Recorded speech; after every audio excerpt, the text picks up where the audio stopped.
Dasarnya mengubah sudut pandang. Tetapi betapa menyengsarakannya kalau sudut pandang kita selalu negatif. Makanya di dunia ini saya yakin siapapun orang yang sudah menemukan kekuatan positif dalam dirinya yang bernama cinta, pasti hidupnya menakjubkan. Jadi kalau badan sakit-sakitan, ekonomi juga susah, konflik terus berkembang, hubungan sosial malah justru semakin memburuk, hubungan suami istri terganggu, hubungan dengan anak terganggu, hubungan persahabatan terganggu. Saya pastikan sebetulnya itu bukan apa-apa. Semesta sedang mengajarkan kepada kita, tolong dong ada yang dirubah dengan cara berpikirmu. Tolong dong ada yang dirubah dengan cara hidupmu. Karena semua penderitaan yang terjadi pada dirimu bukan takdir. Tidak mungkinlah Allah yang maha pengasih, maha penyayang, kemudian mentakdirkan si A itu menderita, mentakdirkan si B itu hidupnya bahagia. Kebahagiaan dan penderitaan itu bukan buatan Allah, itu buatan kita sendiri. Allah itu hanya mengikuti apa maunya kita. Makanya Allah berfirman dalam sebuah diskusi, beliau mengatakan, aku bergantung sangkaan kamu. Oleh karena itu, maka pikiran adalah penentu utama takdir kita.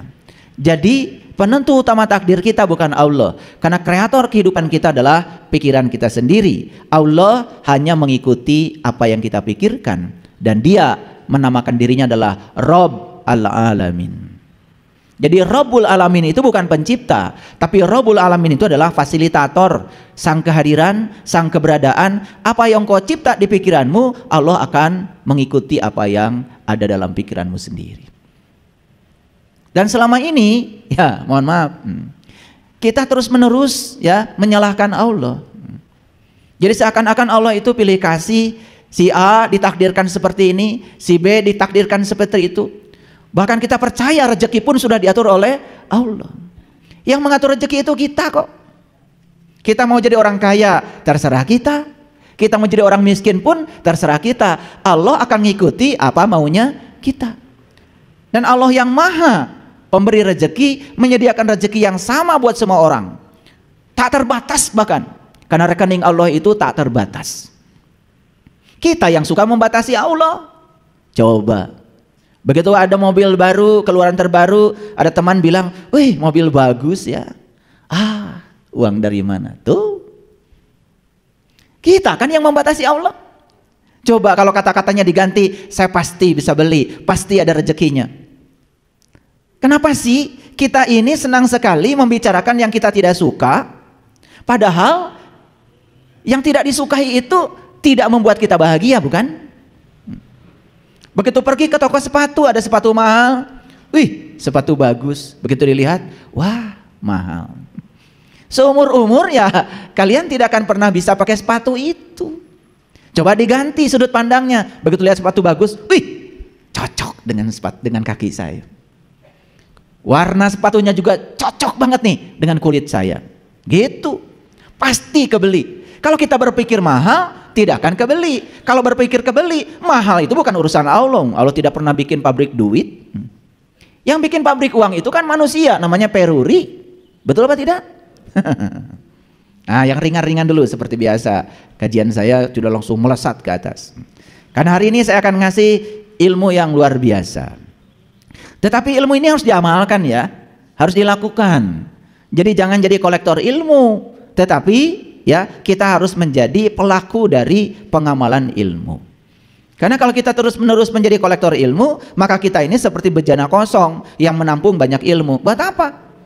Karena pendidikan itu bukan mengisi bejana kosong, tapi pendidikan itu adalah mengobarkan cahaya kesadaran. Mungkin ilmunya tidak banyak, tetapi cahaya kesadarannya berkobar. Nah, itu baru keren.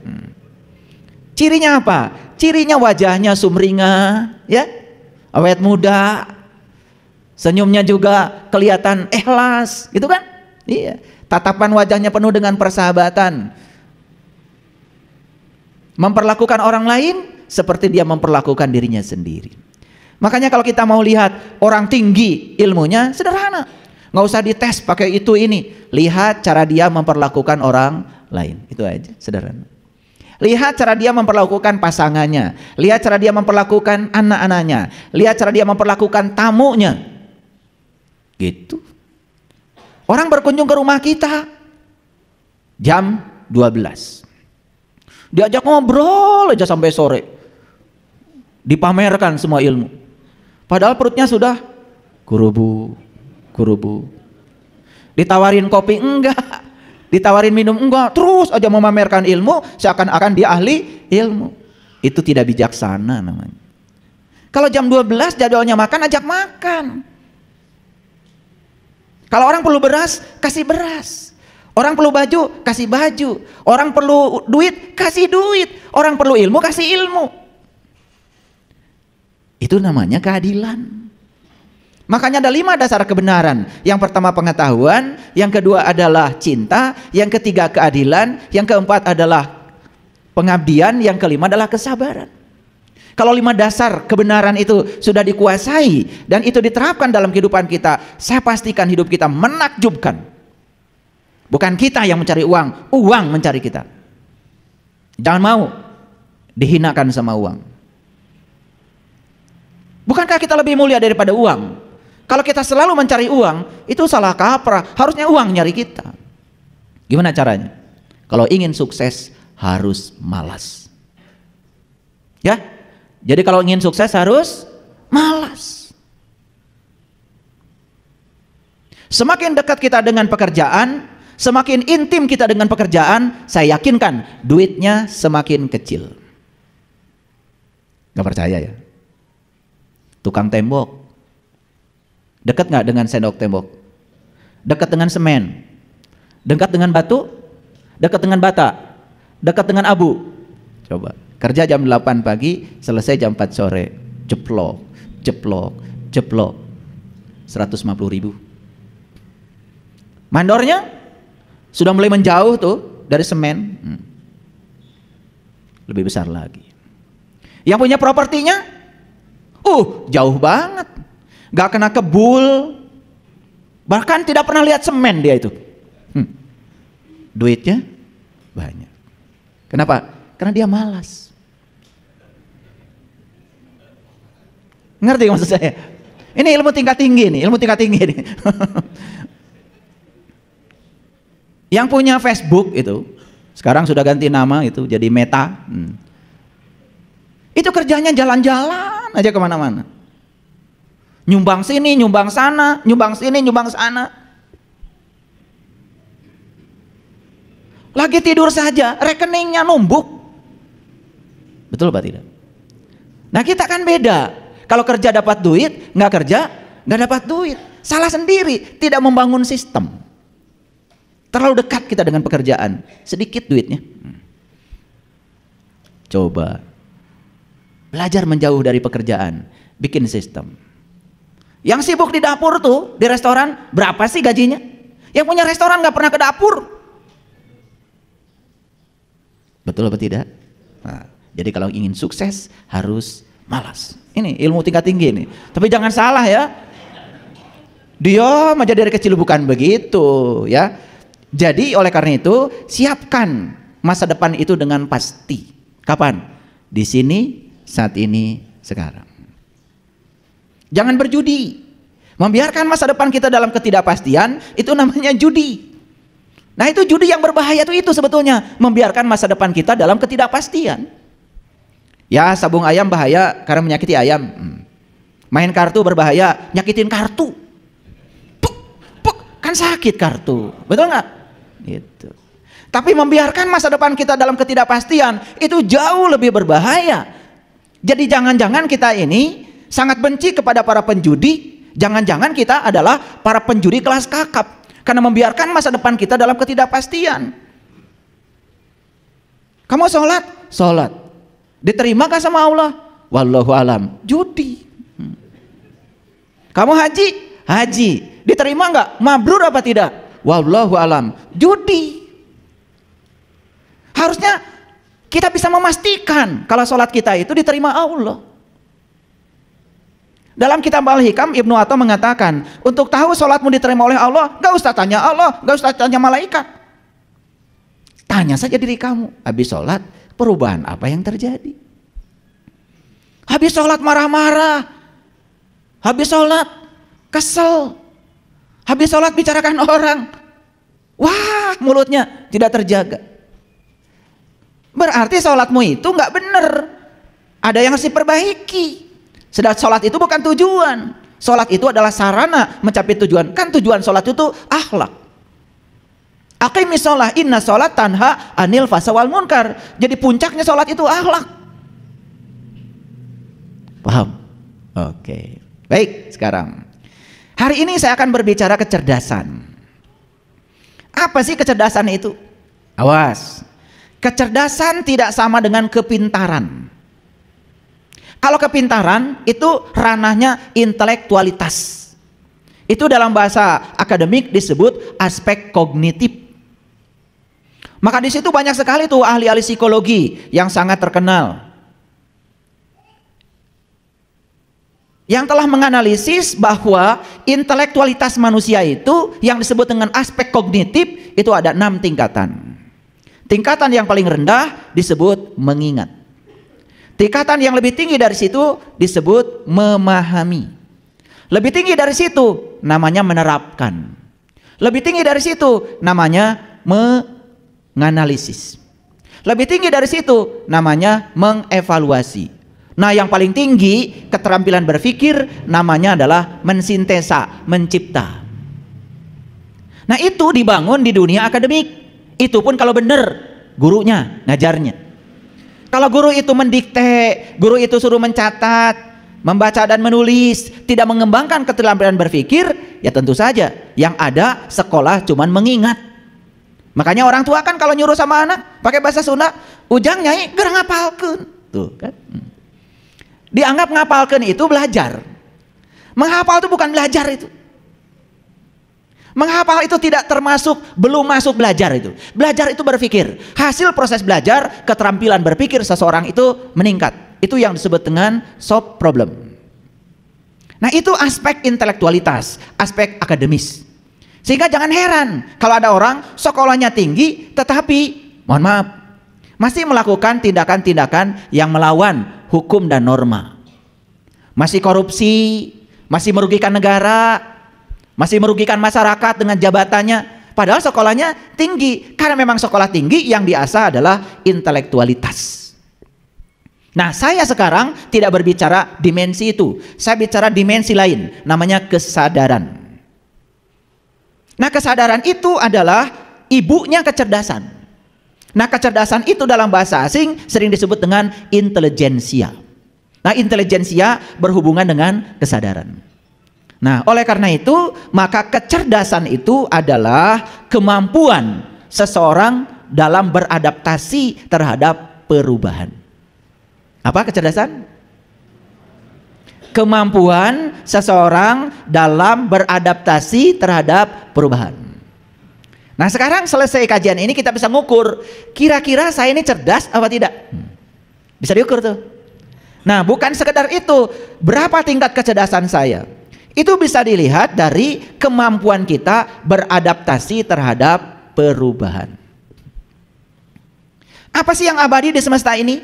Oke. Siang itu tidak abadi, malam juga tidak abadi, tapi siang dan malam abadi. Jadi yang abadi di semesta ini ternyata perubahan.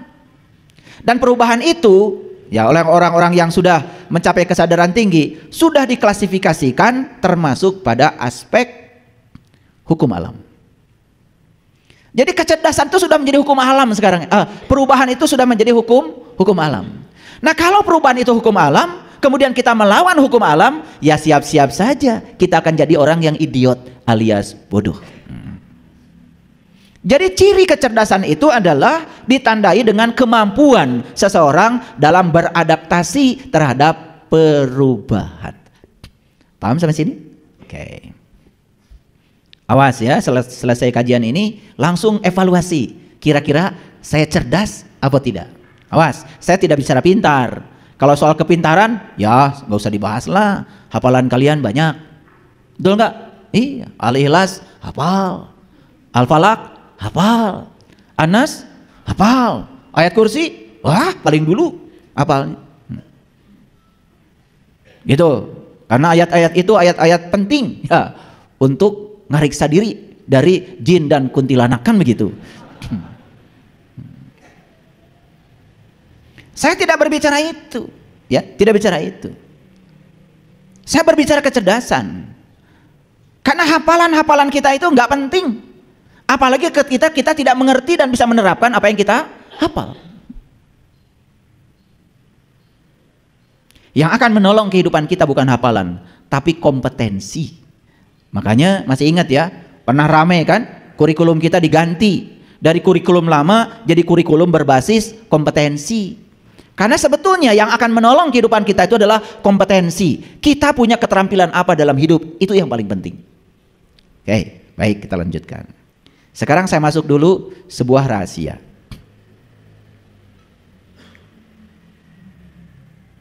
Ini adalah rahasia yang akan saya bagi hari ini. Kebanyakan manusia menderita hari ini karena apa? Dicengkram oleh masa lalu. Belum bisa melepaskan diri dari cengkraman masa lalu. Tidak hadir di sini saat ini sekarang. Saya katakan sekali lagi, siapapun yang hari ini masih mengizinkan dirinya dicengkram oleh masa lalu, bersiap-siap saja akan sedih selamanya.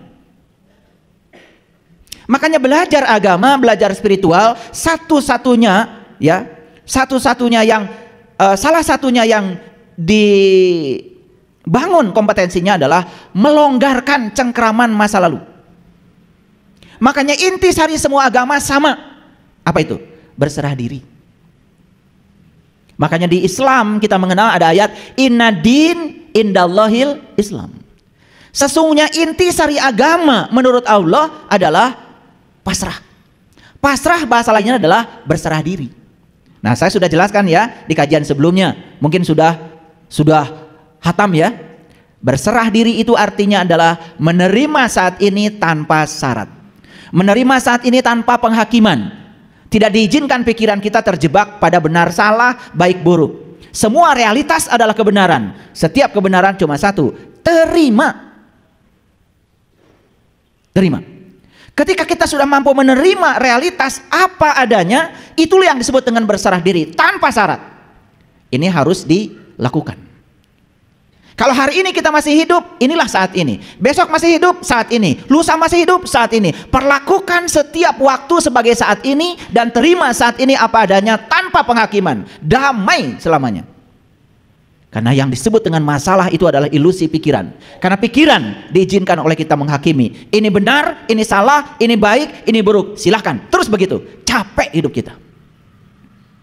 Padahal kita tidak sadar benar salah baik buruk itu adalah hasil produk pikiran. Pikiran yang memproduksi sudut pandang itu. Coba hentikan pikiran, istirahatkan pikiran dari penghakiman. Terima semua hal apa adanya. Tidak ada masalah. Gak ada masalah. Oleh karena itu longgarkan cengkraman masa lalu. Longgarkan cengkraman masa lalu. Begitu masa lalu dilonggarkan cengkramannya luar biasa. Sebentar saya berikan ilmunya. Ini poin-poin penting, rahasia akan kita buka hari ini. Yang kedua, biarkan semua hal pergi. Biarkan semua hal pergi. Jangan ada yang ditahan. Karena perubahan itu hukum alam. Hari ini kita punya mobil, besok nggak punya mobil, biarkan semuanya pergi. Kita akan terjebak dalam hidup ini dua, namanya siklus. Siklus itu cuma dua, keberhasilan, kegagalan, keberhasilan, kegagalan. Dan sebetulnya yang melahirkan kegagalan itu keberhasilan. Tidak ada kegagalan loh kalau tidak ada keberhasilan. Dan yang menghasilkan kegagalan itu keberhasilan. Yang menghasilkan keberhasilan, kegagalan. Percaya sama saya apa tidak? Yang melahirkan kebaikan itu bisa jadi keburukan. Yang melahirkan kesadaran itu bisa jadi ketidaksadaran kita. Ayo. Yang melahirkan cahaya itu bisa jadi kegelapan. Betul? Nabi Muhammad itu keren sekali. Dalam sebuah hadis bilang begini, kalau hari ini kamu serba ada, bersiap-siaplah, waspadalah. Di depanmu ada saat di mana kamu tidak ada. Kalau kamu sedang tidak ada, bergembiralah kata Nabi. Karena di depanmu ada siklus di mana kamu akan ada. Tidak ada yang siang yang abadi, tidak ada malam yang abadi adanya. Siang, malam, siang, malam. Tetapi yang abadi adalah perubahannya, siang dan malam. Ini adalah pola hukum alam yang tidak dipahami oleh kita semua. Karena kita selama ini mengidentifikasi diri kita sebagai pikiran. Paham? Oke. Biarkan semuanya pergi. Yang enak akan berlalu, yang tidak enak juga akan berlalu. Betul? Orang yang baik akan berlalu, orang yang buruk akan berlalu. Apa yang tidak berlalu? Hanya pikiran kita yang bodoh yang suka mencengkram. Karena pikiran ingin ini, tidak mau itu, capek jadinya. Padahal semua itu akan berlalu. Biarkan semuanya berlalu. Hari ini bulan madu, besok bertengkar. Biarkan semua berlalu. Bulan madu akan berlalu, pertengkaran juga akan berlalu. Lewati semuanya. Karena hidup adalah latihan untuk bisa menerima yang kita tidak ingin dan melepaskan yang kita ingin. Itu hidup. Jadi kalau kita kenal dengan tarian semesta, kita kenal dengan cara semesta bekerja, sebetulnya gak ada masalah dalam hidup. Asik-asik saja. Jadi yang saya bagikan ini adalah pengalaman saya, karena saya pernah di titik itu. Senang ke sini, tidak senang ke sini. Menerima yang ini, menendang yang itu, menendang mencengkram. Saya bertanya pada diri saya, kok saya nggak bahagia-bahagia ya begitu? Kemudian saya belajar, terus belajar. Oh, ini kunci-kuncinya, sesederhana itu. Longgarkan cengkraman masa lalu. 2, biarkan semua hal pergi. Jangan ada yang ditahan. Karena perubahan adalah hukum alam. Masa mudamu telah pergi. Sudah, jangan pengen muda terus. Melawan hukum alam. Nikmati aja sekarang. Di masa tua ini, kalian bisa melakukan apa? Hidup itu di sini, saat ini, sekarang. Gigi yang dulu utuh, bisa makan kacang keras-keras sudah pergi. Sudah, jangan terus-menerus memikirkan yang sudah pergi. Nikmati aja gigi berapa lagi sekarang. Ya sudah, jangan makan kacang, karena masih banyak yang bisa kita makan. Betul nggak? Kan otak kita, karena senangnya kacang, selalu memikirkan gigi yang dulu. Sekarang giginya sudah nggak ada, biarkan pergi. Sekarang sadari, gigimu tinggal berapa? Apa tidak ada makanan lain penggantinya? Ada, ubi, tahu. Emang tahu bukan kacang? Tahu itu kacang yang sudah digiling, kan kacang-kacang juga. Cuman pikiran inginnya yang keras, tidak mau yang lembut. Kan pikiran yang memainkan kita. Ngerti nggak? Mahal ini kajian. Kan sesederhana itu sebetulnya. Nah, kita ini selalu ingin bahagia. Lalu bahagia yang dimaksud itu adalah mendapatkan yang kita ingin. Padahal yang kita ingin tidak akan lama, pasti pergi. Betul nggak? Nih saya kasih tahu, ada nggak yang punya mobil dari dulu itu aja mobilnya? Ada? Mungkin ganti mobil baru atau pergi? Ya nggak apa-apa. Ngapain mikirin yang pergi? Kalau ada yang mau pergi, pergilah. Jangan ditahan oleh kita, karena perubahan adalah hukum alam. Clear sampai sini? Oke. Ini nanti kalau sudah saya kasih rahasianya, kalian akan punya kemampuan beradaptasi terhadap perubahan. Jadi tidak ada penolakan lagi. Betul? Iya.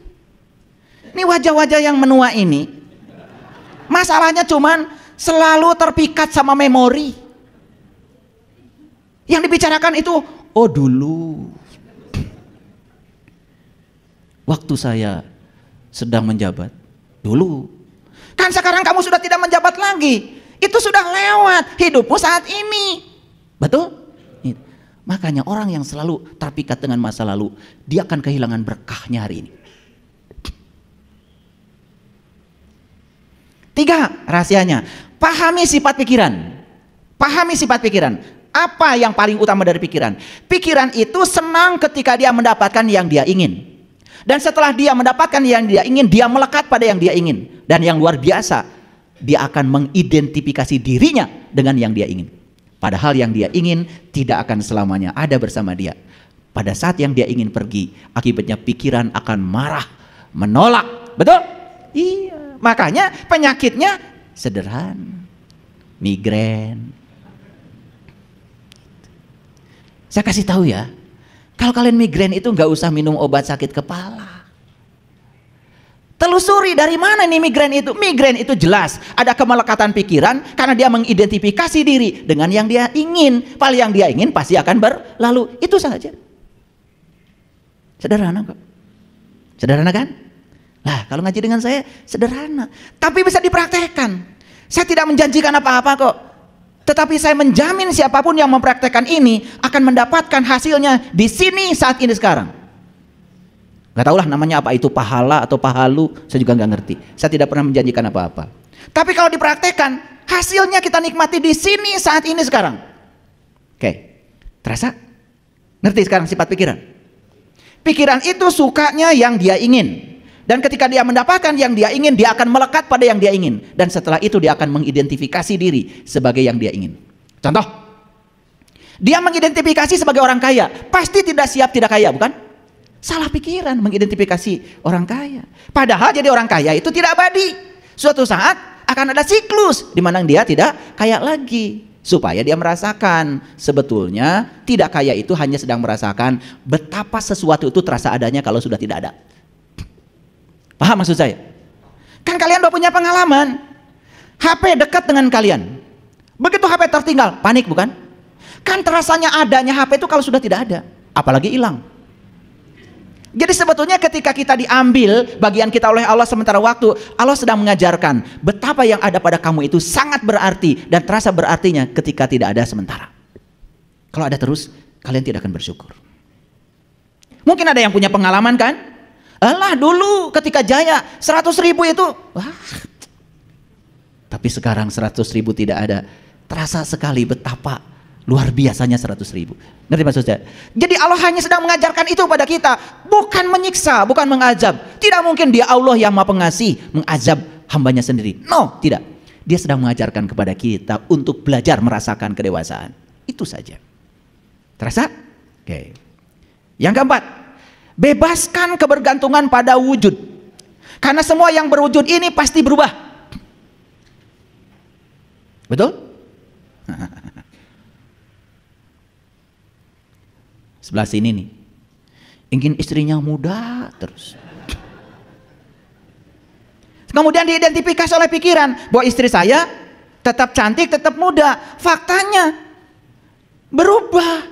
Saat berubah pikiran gak nerima, kan mulai mikir tuh, cari yang diinginkan pikiran. Saya harus kasih contoh, karena kalau dikasih contoh kalian tuh susah ngertinya. Ngerti maksud saya? Ya sama yang sebelah sini juga jangan tertawa dulu. Diidentifikasi suaminya gagah, betul nggak? Jalannya tegap, betul nggak? Iya, nggak perlu pakai obat kuat. Lah kemudian loyo, peot, lah karena perubahan. Kamu tidak menerima perubahan itu, belanja ini, ya pergi ke sini, pergi ke situ, wah macam makin tertipu. Karena pikiran mengidentifikasi kalau suami saya gagah dan muda. Kan pikiran yang membuat kita menderita, bukan fakta, bukan realita. Kita tidak ikut realita, tidak ikut perubahan. Jadi dikunci oleh pikiran kita sendiri. Betul apa tidak? Iya. Dulu ke pasar beli sayuran. Sekarang perginya nggak ke pasar, cari toko obat kuat. Melawan hukum alam. Tuh kan ketawa. Betul? Ya rumasa. Ngerti maksud saya? Bebaskan kebergantungan pada wujud. Lihat saya semuanya. Karena semua yang berwujud tidak pernah tidak berubah. Betul nggak? Oke. Clear? Jadi biarkan yang berwujud juga pergi. Biarkan yang berwujud itu mengalami proses evolusi. Jangan ditahan oleh pikiran. Ketika ilmu rahasia ini sudah kita dapatkan, apa yang terjadi? Nih, saya mengumpulkan ilmu rahasia ini dalam perjalanan hidup saya yang panjang. Dan ternyata begitu diterapkan, adem. Makanya saya bagikan. Saya ini seorang ilmuwan. Jadi kalau saya mau menyampaikan sesuatu, saya riset dulu. Saya coba diselami dulu, baru saya bagikan. Ini bukan hasil kiriman WA kayak kalian itu. Ya kan kalian kebiasaan, betul nggak? Iya. Jus ini bagus, langsung dikirim ke orang lain. Dia sendiri belum minum. Luar biasa itu. Kalian itu senang berbagi sesuatu yang bodong, ya, kebiasaan itu. Yang keempat, itu. Yang kelima, sadari bahwa kenegatifan sebagai hambatan batin. Lihat saya semuanya. Ada hukum alam namanya law of attraction. Sekarang sudah ditambah jadi losa, law